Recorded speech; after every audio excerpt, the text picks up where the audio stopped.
after a bombardment of presentations, hopefully we are not going to tire you too much. So, yeah, hopefully. We'll see. Anyway, today we are going to present to you a conceptual model to develop applications built on online social media to tackle the socially shaped health issues. So at the outset of the presentation, I'd like to share with you the outline. It's going to consist of two main parts. In the first part, it's going to be about the theoretical and methodological background of the model. And on the second part, to make it more understandable, we will use an example, and we will use the example of obesity to show you how our model can be realized in real-life situations. So let's start to look at some facts and figures. Well, I don't really like this slide too much because it only talks about money, but let's have a look. So smoking cost to society in UK is 13.7 billion per year, quite a big number. Cost to the UK economy of overweight and obesity was estimated 15.8 billion per year, and it was in 2007. And alcohol-related harm overall cost only to the health system in England in 2013 was 3.5 billion a year. Well, for any economy in the world, these are quite big numbers. But that's not all. As I said, I don't like this slide too much because it doesn't talk about society impact of these bad habits or, let's say, bad living style. Think about family tragedies which happens because of the alcohol abuse, or think about a teenager who is obese and the harm he or she will have in his personality because of being obese in early years. He or she will carry this whole her or his life. So we should tackle these problems. Have you ever heard of homophily? Anyone? Okay, it means similarity breeds connection. Two sides of the story. Either you choose people who are like you to hang out with, or the people who hang out with you influence you. But no matter how it works, because it's egg and chicken story, there is this fact that you are tended to feel, behave, and actually believe the way your social network do. It can have some implications, right? It can have some good implications, like if your friends recycle, you will be more likely to recycle. If your friends work out, do sports, you are more likely to do that. But it can have bad implications as well, like obesity, smoking, alcohol consumption, depression, patterns of health screening, sleep, drug use. They have all been shown to spread along the social networks. It doesn't mean that because I touch you, we are friends, you get this disease. No, because it's a matter of influence. So that's why we are tackling this problem, and that's why we think online social media can be useful to tackle this problem. It's about the social network of individuals. So there are two parts of the stories. We need two kinds of knowledge to tackle this problem, right? First of all, we need to understand the dynamics between the individual and the community and the social network. How they influence each other, how strong are these ties. And once we understand this social dynamics, then we need to access the real life cases. And there we are going to use online social media. So two parts of the story is about using a social theory to understand the problem with all its richness and deep depth, and then using social media to access real people, real communities, and apply this knowledge that we gained using this social theory. So basically this is the theoretical model. Here is the social world with all its richnesses, what happens between the individuals and the community and the social network.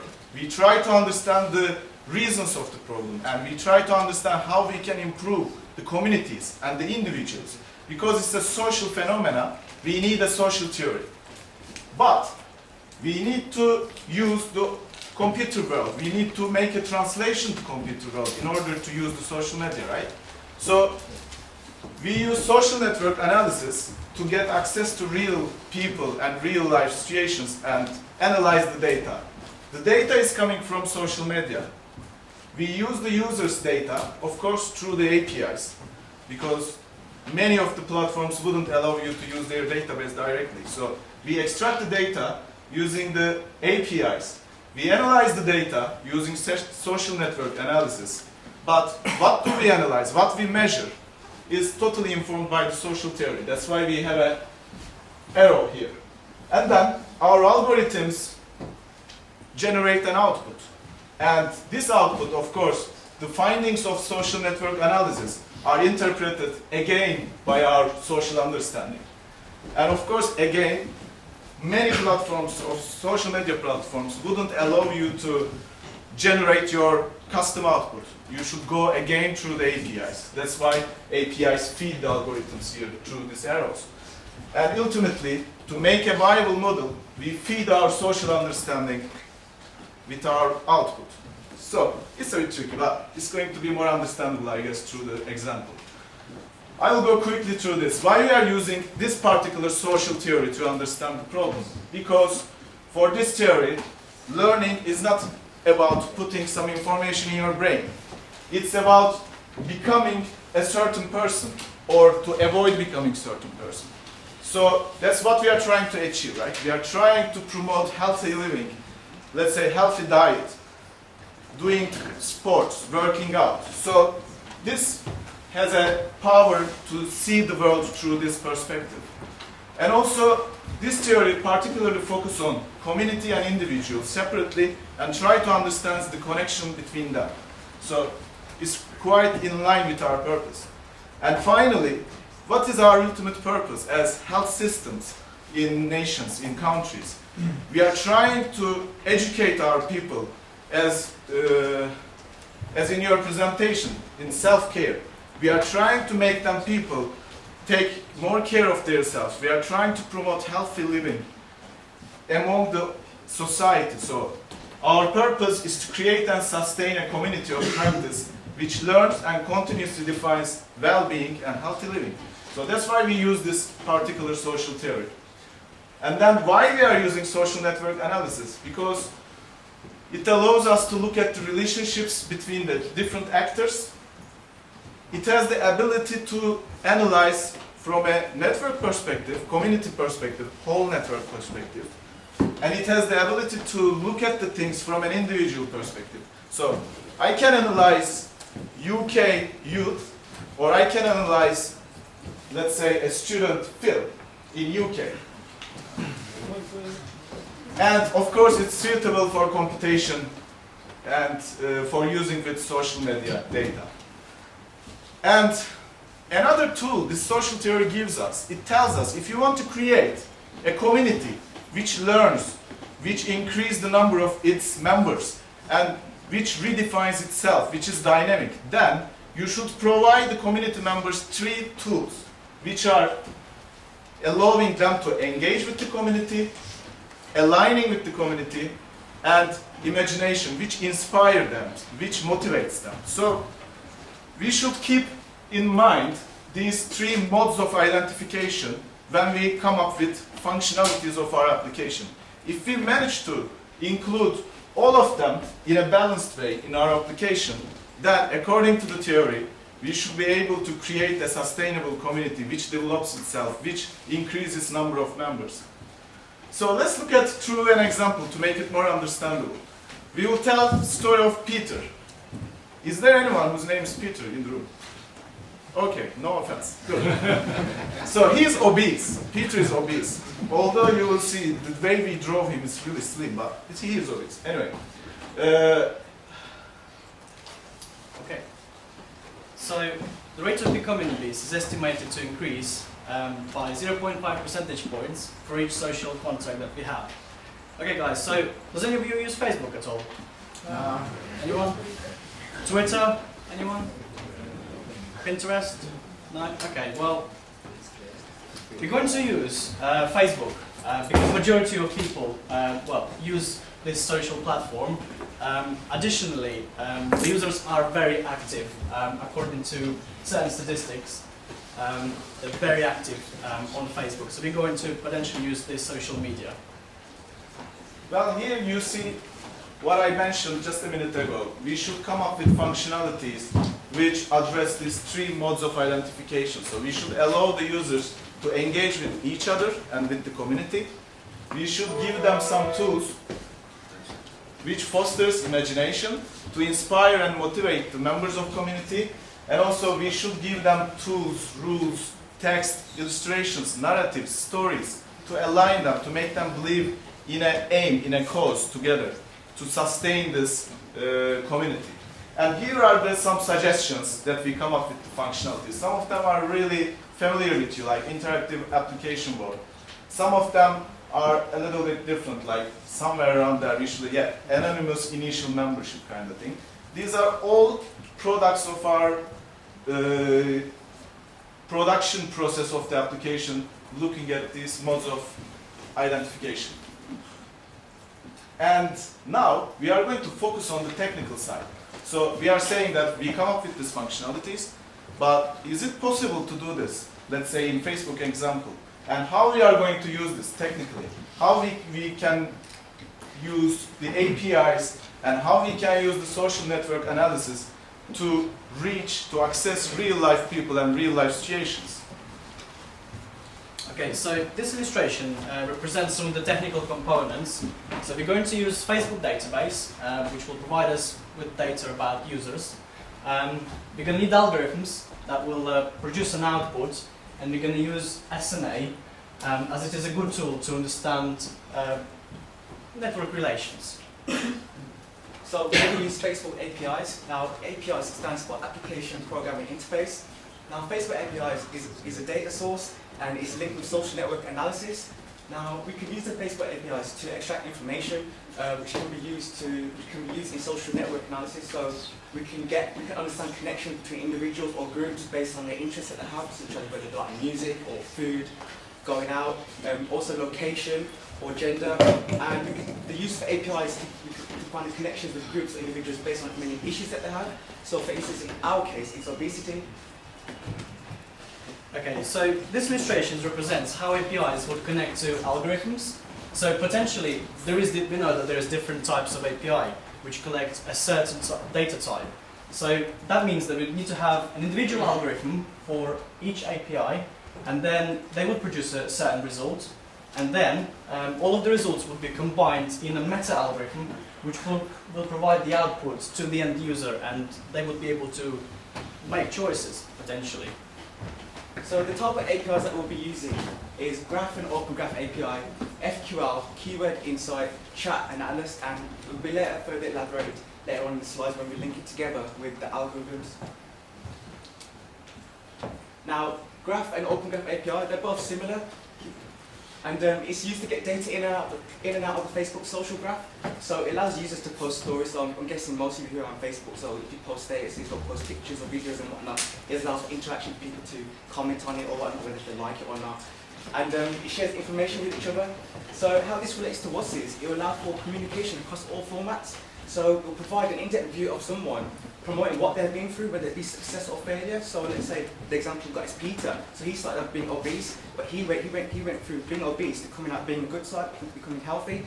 So that is a success story. Okay, so as we have identified earlier, SNA is a very good analysis tool. So we're going to use this tool to help Peter overcome his obesity problem. Now, to do this, we need to understand some of the basic SNA concepts, which is networks, tie strength, key players, and cohesion. Cohesion means connecting together. So this is because, why would we want to do that? Well, it's because if we understand what Peter's network is comprised of, then we can tackle his disease, which is obesity in our case, more effectively. So first concept, okay, so this concept is networks. As Mustafa mentioned earlier, we can take a look at, well, at an individual from two different perspectives. So the whole network perspective is, for example, is Peter's school, his class. So in the application, for example, what is actually school doing towards promoting healthy diet, healthy eating? this is just one perspective. And in another perspective, we can have a look at Peter as an individual, so potentially what sort of social connections he has with a neighbor, football club friend, a school friend. So this is just one of the things that potentially application we need to understand. So an API that will be used for this is a keyword insight. Now this relates to exposing an analysis layer on top of the Facebook post, which enables us to query aggregate data anonymously. And so whether, say, Peter's mentioning a certain term or whatnot, so it will allow us to monitor what, say, Peter is saying. And so when he's chatting to his friends, like his school friends, whether they want to play football or not, and we can locate individuals based on their gender or location, and it will return the number of times an individual has mentioned, like a specific term. Now how this relates to obesity is, being obese and trying to improve one's lifestyle, it can be a daunting task. So which is why we'll be able to monitor individuals such as Peter, or even groups, and we can assess them and we can provide assistance. Now, also, another API would be used is chat. So obviously, when you're on Facebook, you've got the chat where you can instant messaging, you can have group chats. Now, this can link with shortest paths and longest paths, so we can monitor whether someone is communicating quickly or whether someone's located on a long distance.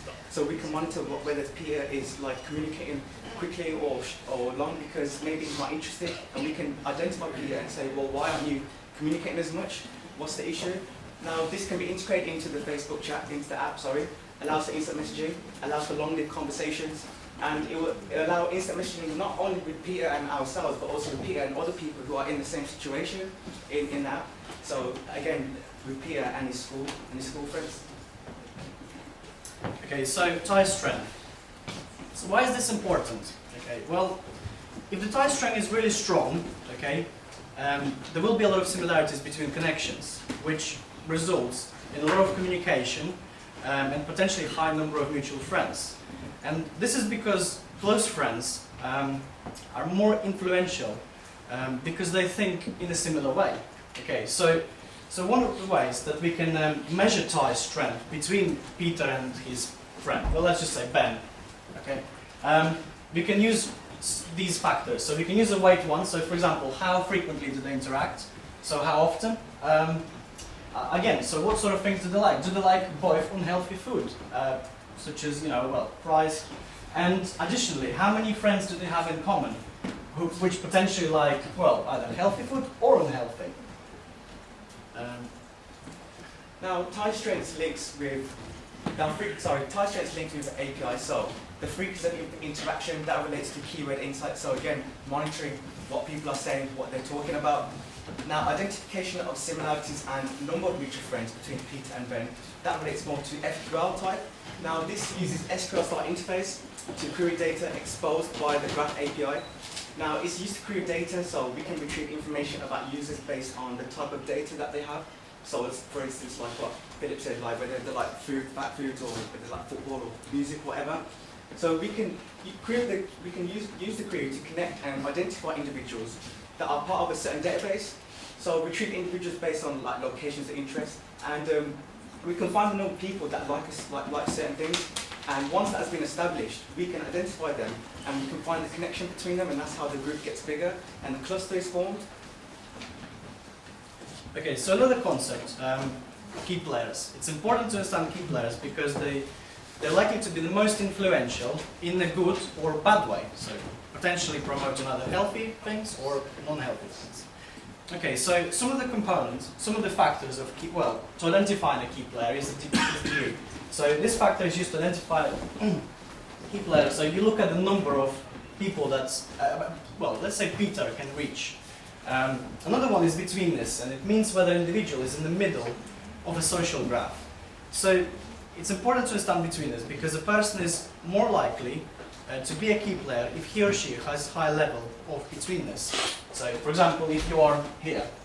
Okay, so the reason for that is because people who are in the middle of social graph are on paths of communication of other people, and this gives them the power to have influence on decisions, to make decisions.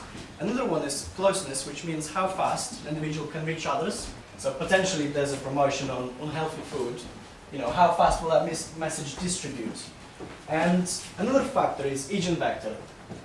And this means this looks at how well popular people are connected to other well-connected popular people. Now, the type of API that's linked with this is Atlas. So this is used to promote ads within an application. Ads can relate to the application itself. It will allow us to promote ads related to any type of issues or promotions within the app, and this will engage the group at the same time, and at the same time be informative. Now, we'll be able to promote new ways to become healthy, fit, motivation, exercise, even rewards. So people who are doing well, we can offer rewards, and we can use the key players to communicate with everyone, because at the end of the day, a key player is someone who can reach out to more people, who have got more strong ties, more connections with everyone. So if we use the key player, so for instance Peter, he'll be able to say promote what he's doing, promote the healthy lifestyle, and we can use him pretty much. Okay, so another concept, is cohesion, which means it's about connections together. So, for example, why people connect. So it's important for us to understand why and how well people are connected to other people, because if we know how they're connected, then we will know how much influence they have on each other. And similarly, if we know why they're connected, so the actual reason, then we'll have a better understanding on how to influence them. What are their motivations, potentially? So, density, is an aspect to understand how well individuals are connected in a network. So if the network's really dense, then, basically, the denser the network, the better individuals are connected inside it. So, another one is average and longest distance. Well, this gives us an idea of how well they're connected. So, if the distance is very big, then connections are loose, which means that individuals, they don't have a lot of influence on each other. The other one is clustering, which shows us different subnetworks. So, for example, based on a hobby, smoking, drinking, it can be a different number of things. And it's important to understand clusters, because this will help us understand why people are connected to each other. And, all of this can be evaluated on popularity, quality, or mixture of both criteria. So this would help us to understand why people are connected, what are their motivations, and it would help us come up with strategies to tackle socially formed diseases, and of course help Peter. Well, as conclusion, we think that urgent action is required to tackle these diseases for many reasons, and in order to create healthy and sustainable communities in our countries, or Europe-wide or worldwide. And social theories should be used to understand what actually is going on between the communities and individuals, and how they interact with each other. And finally, online social media allows us to reach these real people and real communities, and allows us to manipulate, have an influence on them. Thank you.